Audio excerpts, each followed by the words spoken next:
Deus, hoje é sábado, Pai, dia 22 de março. Sou grato por mais uma manhã que começa. Obrigado pela sua presença.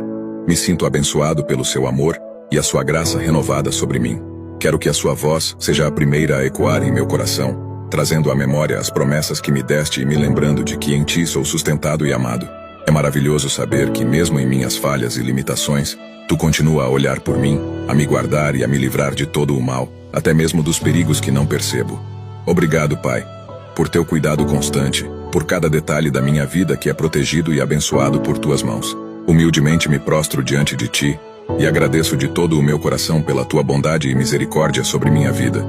Que eu nunca permita a ingratidão adentrar meu coração e que eu saiba apreciar as pequenas coisas do dia a dia e viver o extraordinário. Reveste-me com a tua paz que excede todo entendimento para que em todos os momentos eu encontre em ti o descanso.